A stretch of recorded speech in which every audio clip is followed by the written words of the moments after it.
Hi, everyone. I'm Jessica H. Mallard, and I'm going to show you 25 ways to repurpose your content. On behalf of SCW and myself, thank you for joining me for this workshop. Make sure you've got a pen and paper close by so that you can take notes throughout this experience, because I want you to walk away with all of these ideas to be able to take what you've already created and transform it into new things. Let's center ourselves around a few truths first. You ready? First thing I want you to really center yourself on is why consumers purchase. Consumers purchase based on trust, credibility, and loyalty. And that is reflexive. In other words, the more trust, the more likely they're to buy. The less trust, the less likely they will buy. But also, the more currency they're willing to invest, the more you trust, the less currency. So everything is on a pendulum. But what is trust? Well, trust is a firm belief in the reliability, the truth, the ability, and the strength of someone or something. Now, how can you build trust? How can you allow for your consumers to trust your business more? Not just you as an individual, but you as a business. Well, it comes down to two factors. Factor number one is consistency. What is consistency? It's dependability.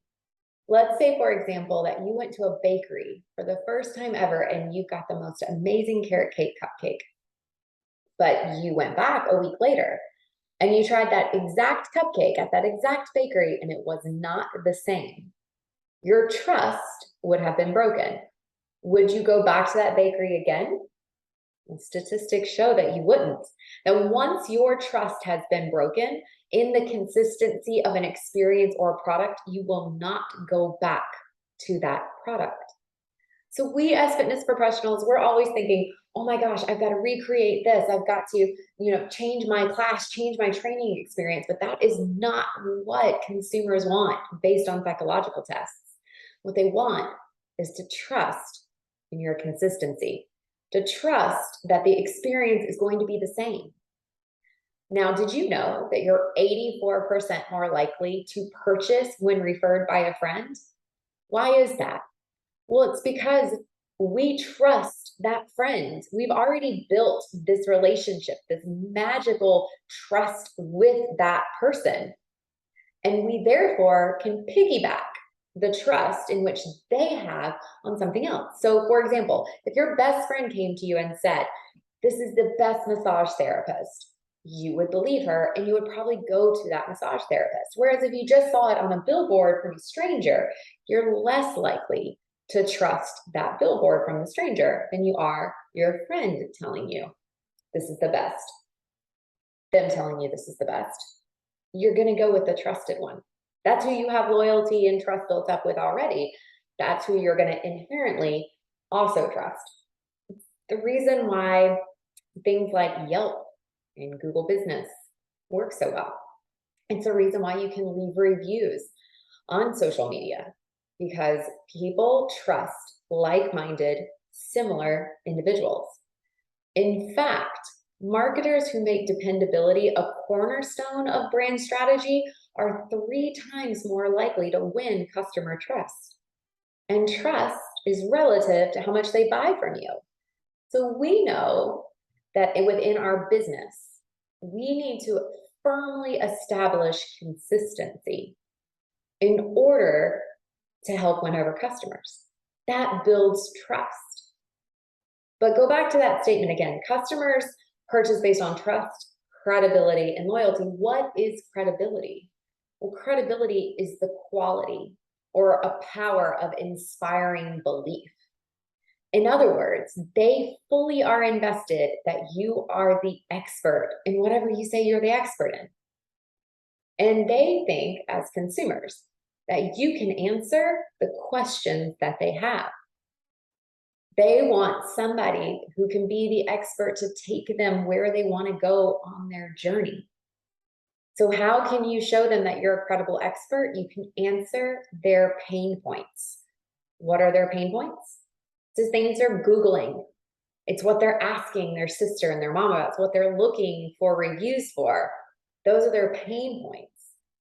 Answer those in a credible manner so that you're seen as the expert for that target demographic. Now, the last part of that statement is loyalty. Loyalty is a strong feeling or allegiance to a specific thing. I want you to think about sports fans. How many of you guys know an avid sports fan? Typically, there's one team that they're loyal to. They are New York fans, inside, outside, upside down, and New York goes for all the New York teams, right? Or they only love the Cowboys, or it's the Broncos, or it's wherever Tom Brady goes and plays. Like they're loyal and they'll follow that team wherever they move to, or if they're losing or winning, they're loyal to that team. And branding can help you bring about that sense of loyalty. How many of you guys know avid, loyal Starbucks fans? And typically, they are so loyal to this brand because of the consistency and the quality. No matter where you go, Starbucks is going to be Starbucks, is going to be Starbucks, is going to be Starbucks, right? Or maybe they're Dunkin' fans instead. It's the same principle, same idea. Whatever you built loyalty to, it's because of the consistent experience that you've had with that brand. Why does all of this matter? Trust me, I'm getting there. Colors are extremely important when it comes to building trust and credibility and loyalty because of the consistency factor. Let's take Starbucks again. What color do you think of when you think of Starbucks? What colors do you think of when I say Lowe's or Home Depot? They bring about this idea of a company so that you understand that what that company stands for just by associating it with a color. So your branding should be similar. Consistency really is key. Does it have to come down to just one color? No, but it can't be a multitude of colors because, well, then you've confused people. Then when I'm scrolling on a device that's this big, I can't tell which is you and which isn't you. I need color that every time I see this color pop up, I know it's you, or color combo. So just 2 or 3 colors that really, really speak to your brand. Have you created anything yet? No, but we're getting there. Fonts are another thing that can be really influential in getting people to recognize the consistency and dependability of your business. You want a font that can be read on a small device, a big device, that can go from your social media to your website, to your emails, to your in-person, to your printable materials. The font, the consistency of the coloring is all important so that it's recognizable, it's consistent, it's dependable. The next part is your voice. Now, I have had the privilege of being a ghostwriter for many fitness companies and brands over the last 10 years. I've created websites, I've done social media and blogging and article writing on behalf of other people. I've done the work and then attached their name to it, right? That's what ghostwriting is all about. However, what's changed over the last 10 to 15 years is the importance of branding voice. The more I spent time with a company, with a brand, with a client, the better I could mimic them. And so the more that my social media posts or my blog posts that I was putting out for this particular companies sounded just like them. So that when this celebrity went into public, my social media voice sounded just like their voice, and that consistency continued through. However, the less time that I spent with clients and the more consistent that I found my own voice, the harder it was to act like them online. The harder it was to have that consistency. So if you're thinking about working with a social media creator, amazing, that is great. Here's my challenge for you though, before you dive into that path.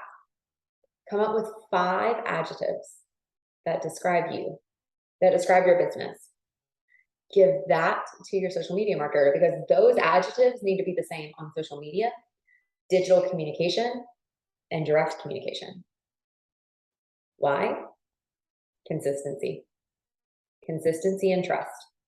Okay, so what does that have to do with taking some of this overwhelm that you're feeling about creating social media content and simplify it? How does this all relate? How does knowing that customers purchase based on trust, credibility, and loyalty, and how does that deal with colors and fonts and voice?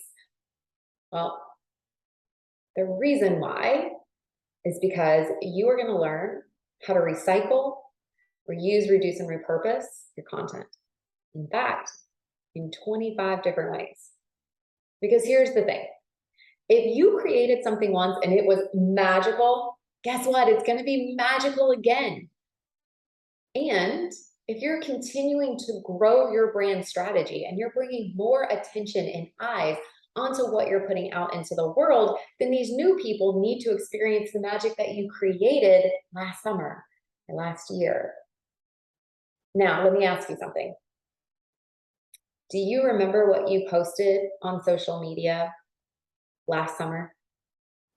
Probably not, right? Do you remember what you posted on social media in February? Probably not. What about last week? Okay, maybe some of you remember last week, but that's because you posted it, right? Most of the time, this is what our lives look like. We're trying to remember other things that are like in the moment, happening right then and there.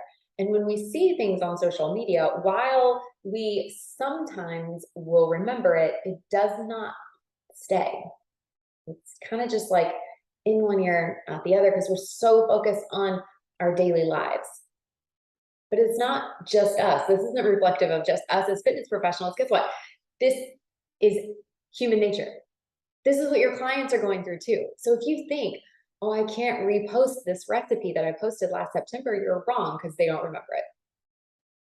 And if you continue to grow, then all these new people need to experience the magic that you put out before, right? So I want you to dig back into your archives and go back into what you've posted, what you've written in emails, what blogs you've put out there, what interviews have you done, what podcasts have you done. Take all of your media and put it together so that you have one location in which you can look and find all of these resources that you've put out into the world so that you can figure out how to recycle, how to reuse, how to reduce, and how to repurpose all of that content. Let's start with that last one. Let's start with repurpose, okay? When you post something on Facebook, instead of the next day coming up with something else to post, I want you to take that content and share it into relevant groups on Facebook. So in other words, if you posted this great recipe on Monday, instead of having to think of what am I going to post on Tuesday, I want you to just hit share on that recipe post and share it into a group. Now, it can't be a sales pitch. It should not be a flyer. It needs to be resource-based, educational-based, establishing you as a credible expert. And you need to share it into the group on Facebook as just like a, hey guys, thought you would really enjoy this amazing recipe. This is perfect for summer. I just picked up these strawberries at the local farmer's market. Tie it into your story of why this content is relevant to that group, to those group members, and then share it onto the group. Now, let's go back into just a plain repurpose. Repurpose is all about leaving the content as close to the content as you can, right? And posting it again. Go back and look at your top post of May of last year. And whatever it was, repost it next week. But maybe update the caption. Maybe whatever you shared was like your favorite core exercises, and you gave 3 different core exercises in a post. Take that and say, post it now, and just change the caption. Change your wording so that it's the same content, just spoken a little differently, or vice versa. What if you wrote this amazing caption that you felt like spoke to everyone's heart and that people really responded well to it? Well, keep that caption and change the graphic associated with it. This works really well for content that you maybe created in 2020 and prior. How many of you guys were on social media prior to 2020? And that content probably looks really different than what your content looks like now, right? Maybe it was, meme based or fuzzy, like the quality wasn't good, right? Or you go back to thinking about your brand consistency and you're like, none of these templates that I posted have the same coloring or the same voice. But I want to use this caption again because this caption is really magical. But I'm going to update the imagery so that it looks modern and fresh and consistent with my brand. I'm going to repurpose it. Another great way of reposting is consolidating. So consolidating is an idea of you've posted tons of content, but how can we bring them together into one area? Because we typically post similar content over an extended period of time, right? I bet if you go back and look at what you posted in 2021, you've probably posted 5 to 10 exercise videos. Because we're fitness professionals. That's kind of what we do, right? So you can take all of those like individual posts that you did and put them together. In Instagram, we call this a carousel post. So it's the idea of taking a single post, collecting multiple single posts, putting them together into a carousel. What is a carousel post? It's when you're on Instagram and you swipe to the side to see more, right? So you can take this single post from 2021 and this one and this one and this one and create a carousel post based on those exercises, consolidating your single posts. What I love to see is when people take their favorites and share it in a blog, like my favorite 5 blank, my favorite 5 recipes for smoothies, my top 5 favorite meditations for right now, my top 5 playlists for cycle. Whatever you've posted on social media in the last 2, 3, 4 years, how can you take that content and that information and bring it together? Again, single posts into carousel posts, or take single post ideas and put them into your blog so that it's my favorite what? Even if you look in the past 30 days, have you posted 5 resources, like 5 links, 5 studies, 5 articles? And take that, my top 5 favorite resources this month, and turn that into a blog. Because then what can you do with that blog? You turn that into email content. So then that blog that houses your 5 social media posts that you've simply copied and pasted and put into your blog then goes into your email and then becomes, hey guys, here's one of my favorite booty busting exercises. And if you want to see 4 more, click here to go to my new blog. And then they click, they go to your blog and they see, and guess what all these content is? Consolidated posts off of your social media for the last however long. Also, what's really popular right now on Instagram is Reels. That is the TikTok-like video content that started off as like little short 15 seconds of entertainment. It's extended now to 60 seconds, 90 for some influencers. It will only get longer and longer from there as they continue to see growth in video on Instagram. But while it's video, it doesn't actually have to be video. In fact, photo reels are getting super popular. So if you're putting out recipes, take those recipes and overlay the photos to create a reel, especially if you've already been posting those recipes on your blog. So each of those individual recipes are going out on Facebook. They're also on your blog. They're also maybe in your email content, right? And then you're creating a photo reel that shows all of your recipes. And what does the caption say? You want the ingredients and the actual recipes? Head over to my blog. You go to your blog. And why? Because the blog lives on your website. And what does your website have? Your store in which to buy from you. So take all of these individual little pieces that are floating out there and bring them together. Okay, so let's look at some examples of how to do this. My blog is all based on five tips, 5 steps, 5 ways, 5 must-dos, et cetera. So why 5? I know consistency is important. So I know my 5 is consistent. And that helps build up dependability, right? But also by creating 5, I do an intro paragraph, but then I actually put in my 5 tips. Those 5 tips can then become individual social media posts, right? Right. So I can say, here's tip 1. For 4 more tips, go to my blog. Here's tip number 2. For 4 more tips, go to my blog. Here's tip number 3. For 4 more tips, go to my blog. I keep sending them back. Now, here's what's really important about establishing blogs on your website.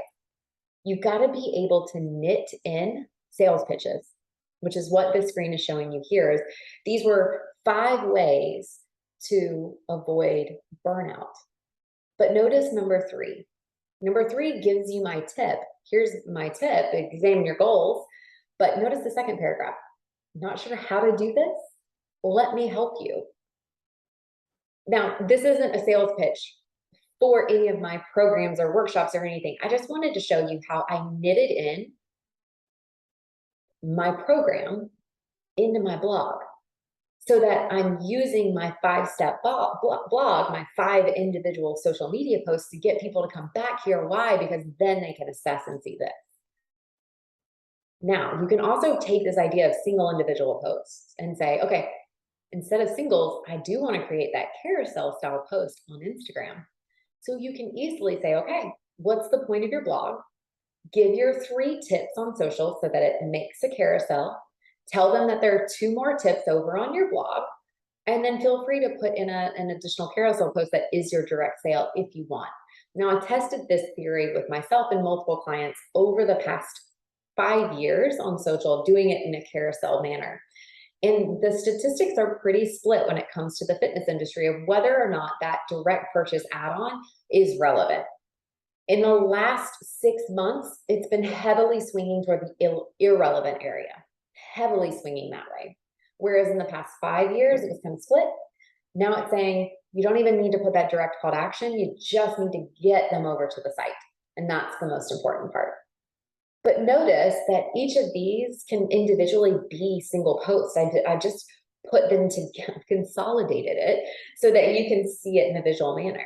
Now, you know what else that blog can go to is Pinterest, is taking it immediately and putting it onto Pinterest. So now I'm writing one blog, but I've got 5 individual social media posts from it. I also have a carousel post from it. I've got email content from it. And now I've also got Pinterest from just sitting down and writing one blog. Pretty cool, right? Consolidating and saving time. Now, what about reaching more all at once? What can we do?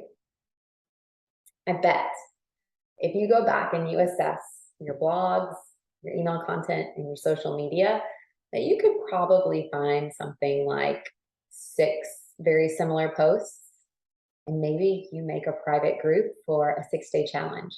Hey guys, for 6 days, we're going to focus on mindfulness. I want you to join this group and go on this journey with me just for 6 days, right? And then what do? You use those posts that you already created and you post it into the private group for that 6-day challenge. And what have you gotten? Anybody who joined the challenge is now a lead that you've kind of warmed up, and that we can move maybe into a medium risk or a high risk sales. Being able to cultivate that conversation, and you're not having to create new content because you already have the content created. So you can focus instead on that connectivity, on that communication, on the social part of social, building up trust and credibility. You can also choose things that you put out in the past and share it with your current clients. So let's say you already have a database of 10 to 15 clients who are already your diehards. Well, go back and look in your past and see what can you just quickly share with them? What can you just quickly share via text message or an email of like, hey guys, I ran across this article that I posted a few years ago and I'd love for you to see it and just send it over. Or maybe it's an exercise of like, hey guys, we've been talking a ton about posture lately. Check out this video, and you send it to them. It's not stuff that you've done recently. It's things that you've done in the past, but are they going to remember that you've done it in the past? Probably not. And it takes 7 times for people to remember the information that's been put in front of them. So send it to them. Send them your resources. Send your podcast again. Send your interviews again. Put it back out into the world. Also, consider all of the stuff that you put out. Could you build an online program with it? Could you build a 14-day challenge, a 21-day challenge based on the content that you've already created? So go back and look in your archives. Okay, I looked in my archives, Jess, and you know what? I recorded every single one of my video classes during the pandemic. Every time I went onto Zoom or Facebook Live, I recorded it. And so I could take 14 of those videos and create a stronger you program. Okay, so how are you going to deliver it? Well, you can make a private group, right? You can say, hey guys, I'm going to put out this 14-day stronger you. You can do it as a freebie offer, or you can put a little bit of money to it, right? And say, it's only $1 a day. Come hop in, join me. Are you creating any of the new content? Nope, you are just facilitating by using the content you already created, like your video services. And you're putting it into a private group in order to what? Generate leads and then nurture those leads. Communication, conversations. How else can we continue to build bigger?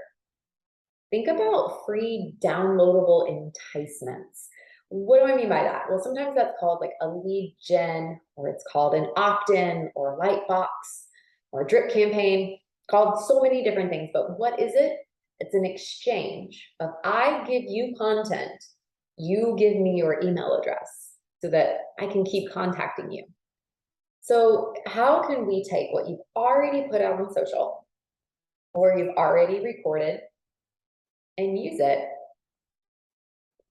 as a way to exchange and get people's email addresses so that you can continue to nurture and love on those clients? Think about how you can create maybe a low offer digital download. So go back to the idea of I recorded all of my classes during the pandemic and I have a collection of 150. Well, could you go in there and find your 10 best yoga videos and say, hey guys, for $9.99, you can get this free stress relief yoga workout series. Or I'm going to send you an email every day with a different yoga workout, and you can save them and use them anytime you want, whenever you need a stress relief. Or maybe you've been really into meditations and you recorded a ton of meditations for your clients. Turn around and use that into your low offer digital download of they can go to your website and they can purchase for really inexpensively, one meditation at a time or a bundle of meditations at a time. That opt-in goes back to the idea of that downloadable enticement, but I want you to go a little bit further than thinking about it being free. Well, we know that compensation is not just money. Compensation is a valid email address. It's time and energy and being in spandex at the same time. It is so much more than just money. So a free download enticement is something where it's like, I give this to you for free and you give me your email address. And then that's kind of the end of the relationship. Whereas most of the time in marketing, we look at opt-in as a way to continually email them. So there's not much of a difference other than semantics. But an opt-in is something where it's like, if you want this free 15-minute webinar, send me your email address and you can come into my 15-minute webinar.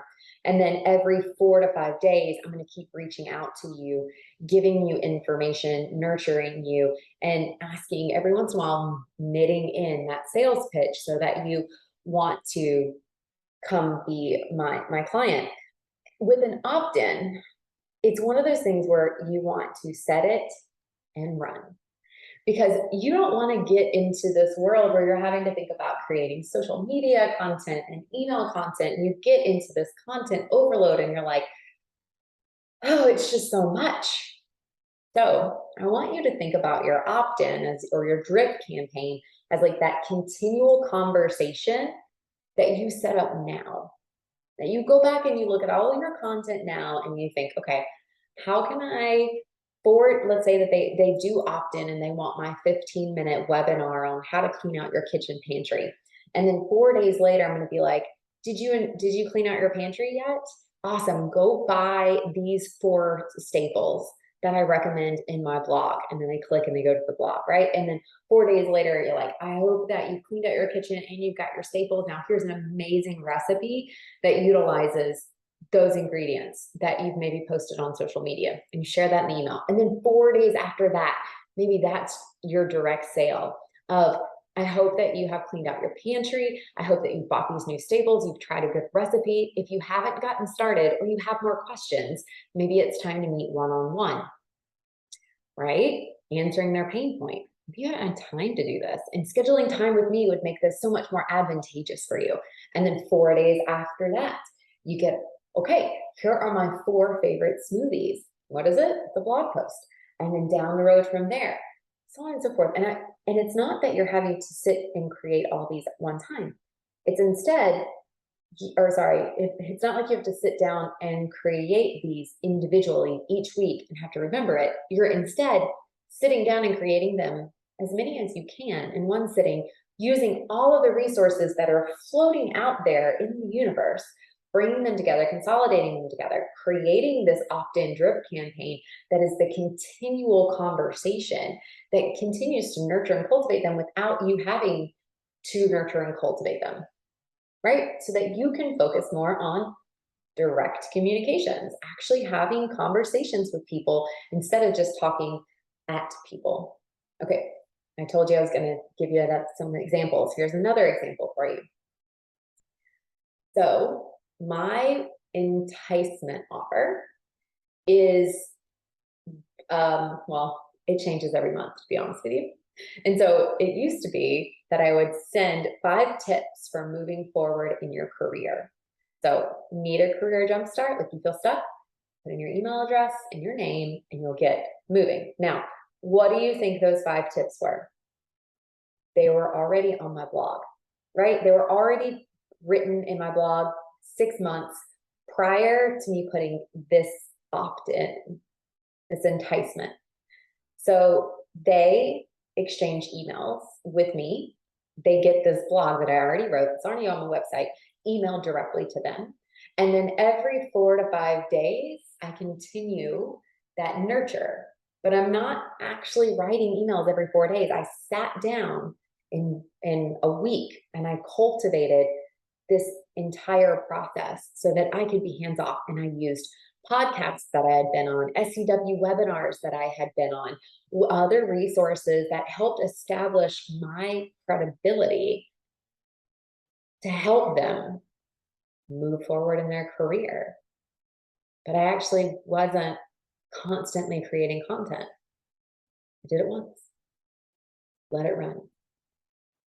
Now, why didn't I just give a pop-up that says, hey, you want a newsletter? No one wants any more newsletters. The only newsletter I want is from my son's 4th grade teacher. That's a newsletter I'm going to open. But a newsletter from your business? It's not going to happen. It needs to be something that surprises and delights your target market, that answers their pain points. So if one of the clients that I'm working with is a prenatal mom, and I know that prenatal moms are constantly confused about what's safe and what's not safe. And so I send them an email that says, these are the 5 best stretches you can do in trimester 2. Don't you think they'll be surprised and delighted? They're not getting a sales pitch. It's not a newsletter. It's content and information. And guess where all of those content and information live? On my blog. And guess where I got content from my blog? From my social media posts over the last 2 years, because I am consolidating all of this information into one place and reusing it. Because if I created it once and it was magic, it is still magic. And they're surprised and delighted, and they're so excited to open this email for me because I answered a pain point. Now, remember, when you're creating this email content and this blog strategy, consistency is key, which is why copy and paste is your best friend. Because then your tone of voice, your words are consistent because they're the same words. They're the same words. Whether you put them in a blog or an email or your social media, it's all the same. Copy and paste consistency is key, especially if you spread it out over multiple platforms and in multiple different times. Why? Because customers purchase based on trust, credibility, and loyalty. Now, so far, we've done a lot about taking small things and making them big, but we can do the same and take big things and break them down and make them small. So let's look at video content. How many of you guys created like a video on demand service during the pandemic? There's a lot of us. How many of you guys just went live on Facebook and did workouts just to get people moving, just because you love your community and you needed to move? There's a lot of us, right? Absolutely. So I am one of the featured instructors on Fit for Moms on Demand Library. And we are a pre and postnatal fitness company. But here's what I really learned. I filmed it once, but then I slice and dice that sucker and use it multiple times in multiple places.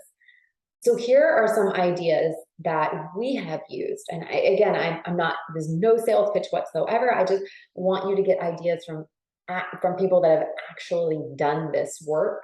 And for the most part, sharing my content is easiest because I can give myself permission. So I gave myself permission to share this content. So I took one exercise video and I spliced it up and I said, you know what? Here's a 5-minute warm up and put that on my social media. Guys, this is my favorite 5-minute warm up before a cardio workout. Go for it. And then, then I put it out on social media. And you know what else I did? I took that same warm up and I embedded it into my blog and said the same thing. Hey guys, do you want to see my favorite warm up? This is my favorite warm up before a cardio exercise. It only takes you 5 minutes. Here are the 5 exercises. Here's the video. Do it with me, right? Because why? Because my blog really and truly is a storage facility, right? For me to be able to get people to go back to my website. So I know that in the future, if I ever want to use that content in an email in order to get people to go somewhere, like my blog, then it's there ready for me to use. Try designated minute groupings. So what does that mean? Like, say, take minute 12 to 15 of your workout and put that out there and say, guys, this was such an amazing cardio push during my cycle class. I can't wait for you to try it out. Put it out on social. And what else are you going to do with it? It's going to become blog content. And what else are you going to do with it? Can you work it into your email series, right? Specific movement categories. Take one workout that you did, pick out all of the core, put it together in that carousel post that we talked about, or merge it together in a quick reel so it moves really quickly through the workout.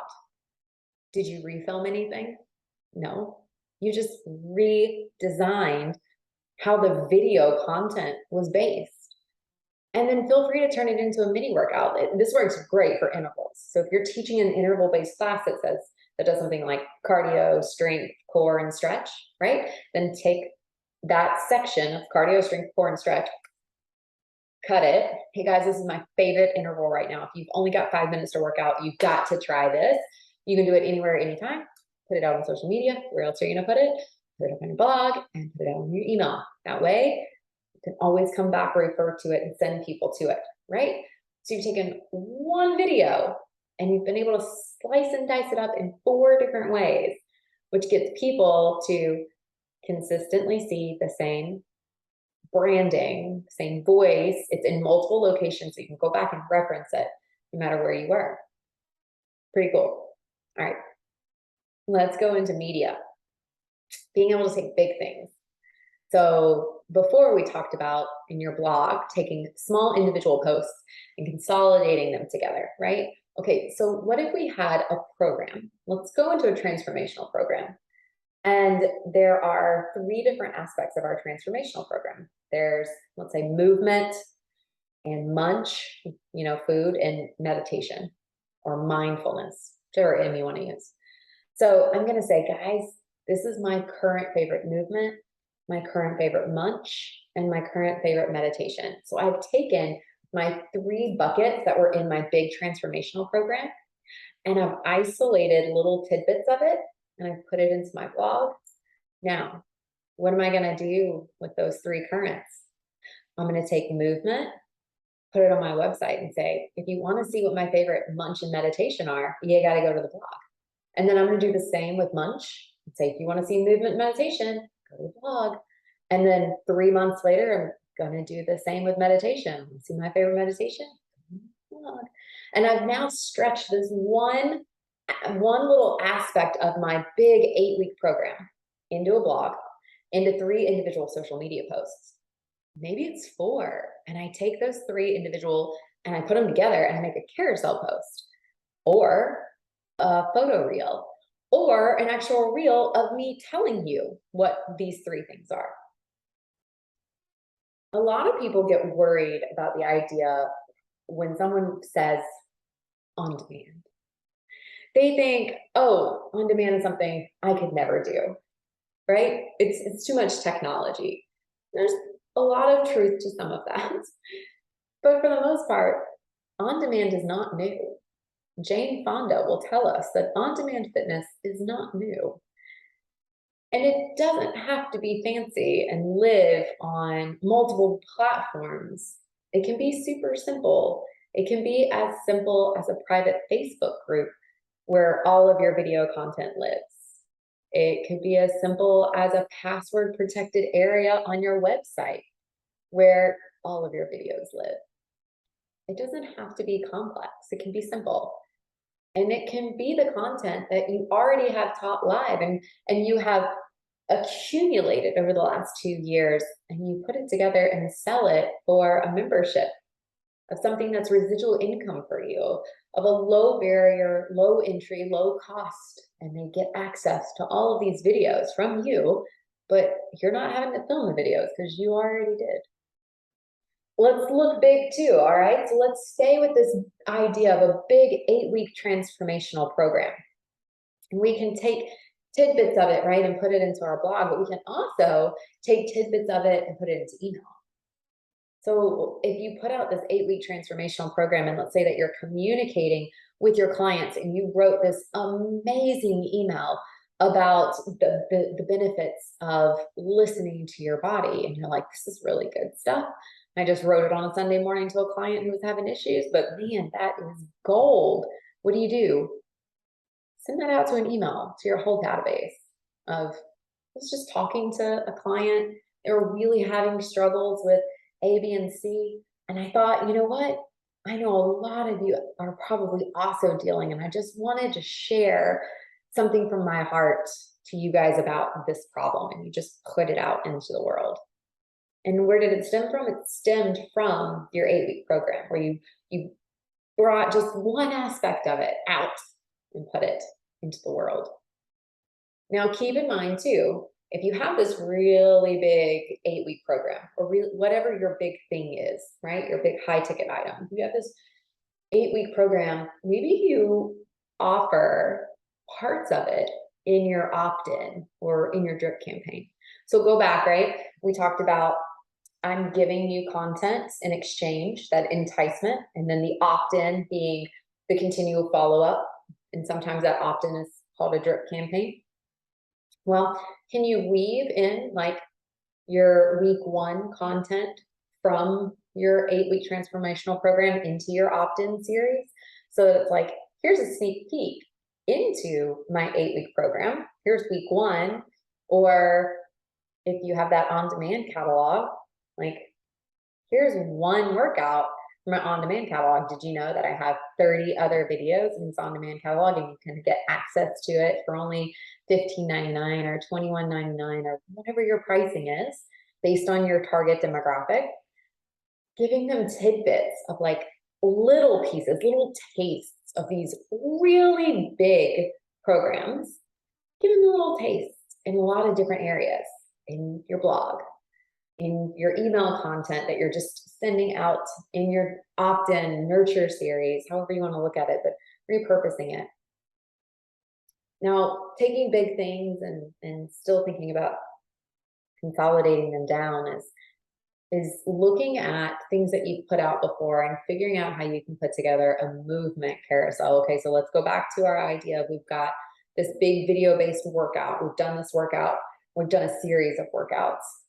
And we're gonna say, here's my favorite balance exercise. And you take a balance exercise from video 1, and then another one from video 2, and another one from video 3 and video 4, so that the movements, all you can tell, are from different videos because you're probably wearing different outfits, right?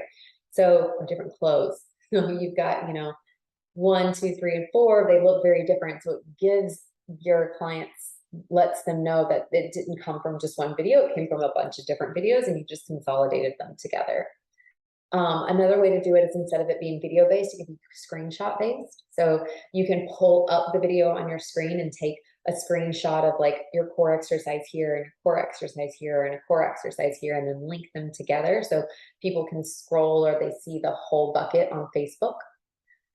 Think about doing it in form education too, of like doing a voiceover. So taking a movement, let's go back to balance and yoga and think about tree pose and say, okay, here's the video of you doing tree pose, and you quiet the video and you voice over and say, this is me leading a tree, the tree exercise from my on-demand catalog, but I want you to really focus on one thing in this video, and that is the external rotation of the leg that's lifted in the air.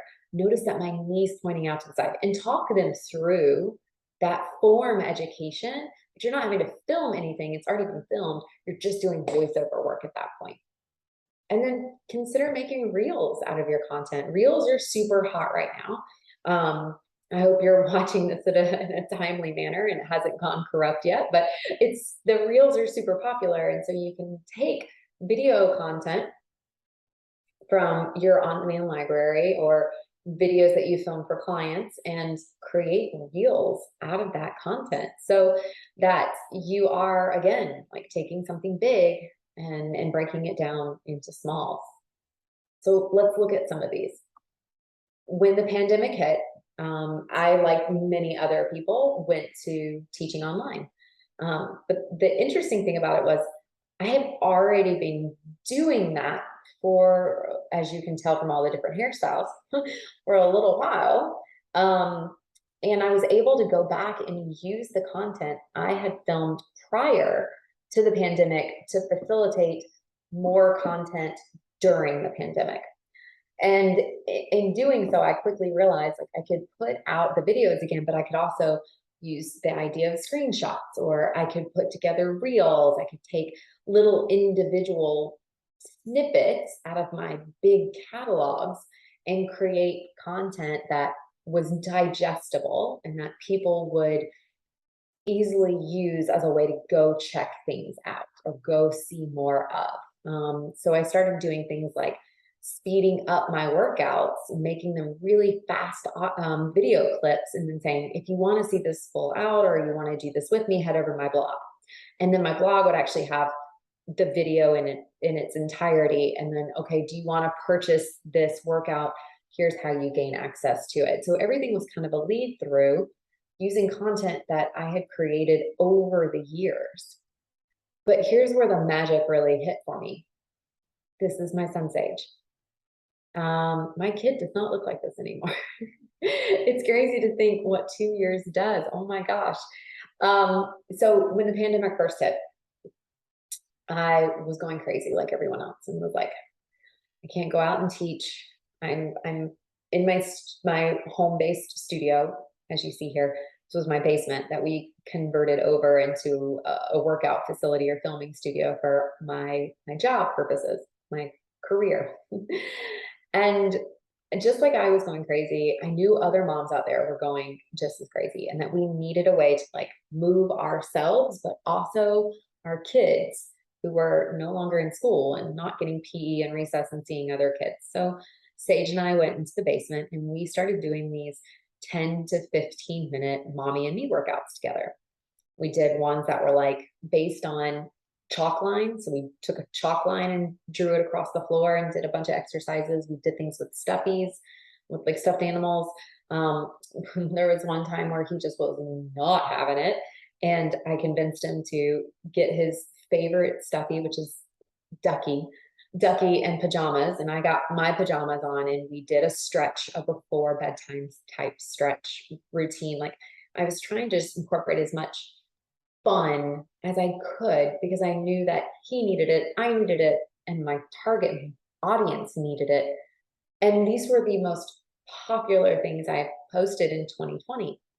Well, since then, I've gone back into my archives and I've downloaded all of these lives and I chopped them up into segments and made blogs of like top 5 exercises to do with your kids indoors, or top 5 animal-based exercises, and top 5 ways to bust boredom when your kids are home. And each one of them gave the 5 movements we had done in this Facebook Live. So I broke them down, and then I was able to easily create email content based off of that. And I was also then able to take those little individual clips and post those on social media as carousel posts, or sped up really fast and kind of merged all together so that it creates an enticing reason for them to go to the blog and see the entire workout. Because why? Because every time they go to my website, what does it do? It entices them to give me their email address or purchase something from me, and just further establishes that trust and credibility. From this, I've been able to create reels of using the same content just in a different way, in a different repurpose, so that it lives for a longer extended period of time. If you really want to walk away from this workshop with 25, which we've gone over, 25 different ways, pretty cool, huh? I want you to think about the idea of regifting, because that's what you're doing, is you're taking one thing that you created and you're essentially rewrapping it in a different form or a different fashion so that it's the same gift given to a different person, a different audience, repackaged in a different way. Remember, are people going to remember what you posted 2 years ago, last year, last month? Probably not. Is there a rule or an etiquette to repackaging? It's about 6 weeks. About 6 weeks. So if you posted something on social media in 6 weeks, put it on your blog, or put it on your blog and social media and email all at once. And then 6 weeks later, refer back to it. And then 6 weeks later, refer back to it again. And 6 weeks later, refer back to it again. Put it everything all out at once and then spread it out as to how many times you remind them to go do this thing. And how do you know what to repackage? Well, there's 2 different ways to look at this. Option number 1, go look at your insights and see what did the best and create something from that. So go back and look at your top 5 recipes, and that turns into your ebook. Go back and look at your top 5 video exercises, and that turns into your blog. Go back and look at your top 5 playlists you shared, and that turns into your blog. Look at your top things to know what you need to create more of. If you're just looking to repackage or repost the same content again, like we originally started this discussion doing, then look at your low ones. Because maybe they were magic, but no one paid attention because you posted it at the wrong time, or everybody was on vacation, or computer screened out, or there was a pandemic, who knows. Go back and look at those low levelers and then figure out, can I just straight up repost this? Can I share it into a Facebook group? Can I repost the graphic but change the caption? Could I repost the caption with a different graphic now that I understand the need of consistent branding more, and I can understand what I need to put out in the world visually to make sure it's on brand. Go back and look at those low ones. The low ones are the ones that you can pretty much instantly repost. Try again. If it didn't work the second time, probably content no one wants. Sorry. If it works the second time, great. Keep going. On Facebook, YouTube, and on Instagram, as well as on Twitter, you can see insights as to what your top posts are. You just need to have a business account.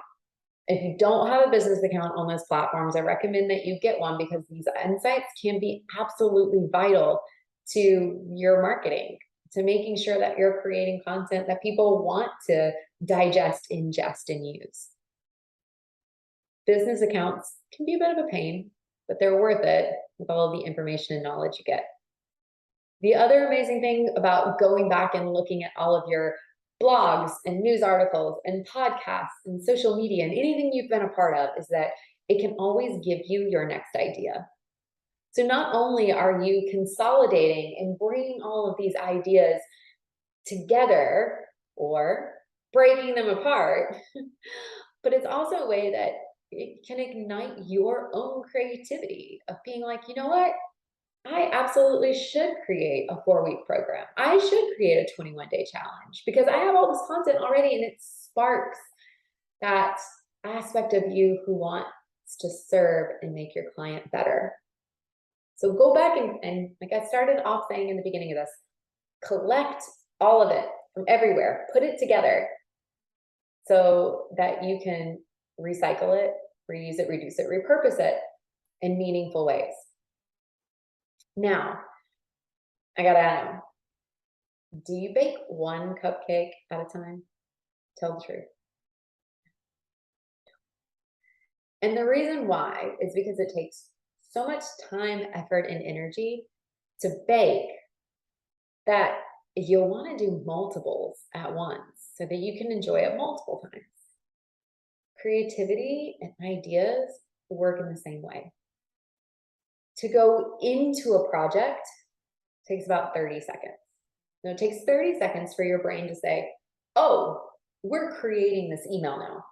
Oh, we're creating this social media now. Oh, we're writing a blog now. Whatever it happens to be. It takes a little time to get them from here, 30 seconds on average. But the transition out of a project, well, it's 6 minutes. About 6 minutes for your brain to say, okay, I'm done with social media and I'm ready to transition to the next thing. And it's partly because of decision fatigue. Because when you get into an activity like baking a cupcake or an email or a blog or a social media post, there's so many decisions and actions that have to be taken that your brain gets tired and it needs some time to repair itself before you move on to the next thing. It's the reason why you create multiple cupcakes in one large batch.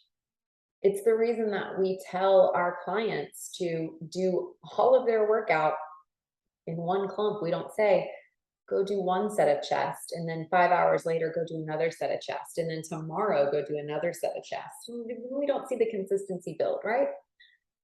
Social media content creation, blog content creation, email creation, however you want to look at it, creation should be done in batches.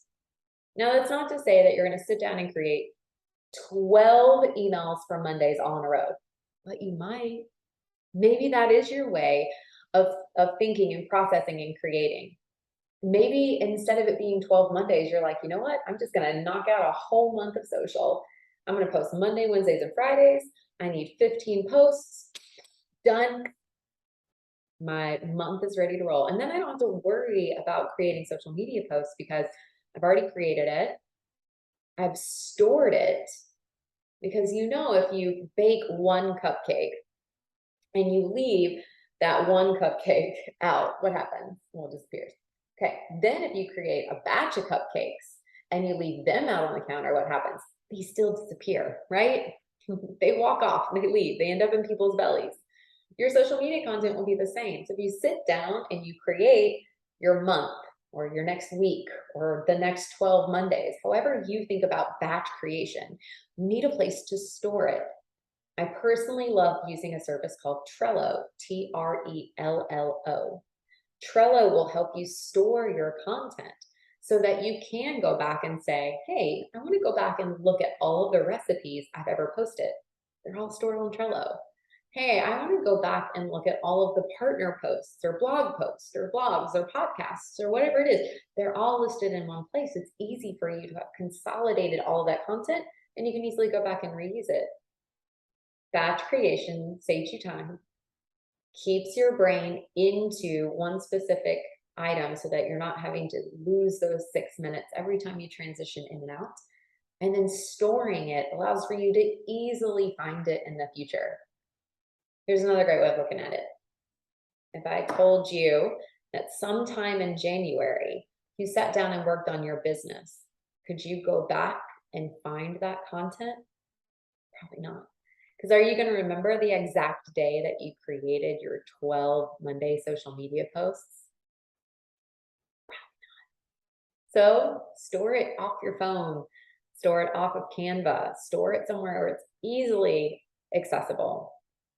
Google Drive, Trello, Monday, wherever you want to put it. There's so many different project management services out there that allow for you to do so. You can just choose to go ahead and schedule it in the business center of Facebook, which takes care of the scheduling aspect of Facebook and Instagram. But here's the caveat for that. Every time you need to go find something, you have to go dig through your archives of Facebook or Instagram, which can be time consuming. Whereas Trello makes it very easy for you to find whatever you're looking for by having search functionalities, as well as the ability to just scroll posts that you've categorized by one thing. Get a storage system. If you don't walk away with anything else today, I hope you walk away with at least one, maybe two ideas that'll help you repurpose your single social media content into something bigger, or take something big and break it down into small individual aspects of your social media life. Remember, customers purchase based on trust, credibility, and loyalty. The more consistent you can be, the more you can build the trust, the more you can build the credibility, the more you can build the loyalty. It is so important to having customers join you on this journey, from finding you on social, reading your blogs, joining your emails, to becoming customers. Guys, I want to thank you so much for being here with me on this presentation of 25 ways to use your already created content. I hope you walk away with ideas that will help you recycle, reuse, reduce, and repurpose everything you put out there, from individual clients, emails that you've sent out, maybe it's a client plan that you've shared, to the videos and the workouts that you've recorded over the pandemic, to blog content you've already created, podcasts you've already recorded, blogs that you may have been a part of, articles that you've written and or were written about you, and most importantly, the social media content. Keep your cupcakes the same. Keep your consistency of coloring, of voice, of fonts the same throughout. From your social media to your emails, to your blogs, to your websites, to your printable marketing. And your consumers will learn that they can trust on your dependability. And the more they trust you, the more they're willing to buy. Guys, my name is Jessica H. Maurer. I hope that you appreciated and found something useful in this presentation. On behalf of myself and all of SCW, thank you for being here with me today. If you have any questions, please feel free, reach out to me. I am jessica@jhmfitness.com. And please feel free to join us at the next SCW live or online conference, as well as take advantage of all of the amazing resources SCW offers, from podcasts to newsletters, social media groups, and open profiles. We've got so much for you to learn and so many ways for you to take the next step forward in your career. Thank you guys so much for being with me again, and go forth and conquer.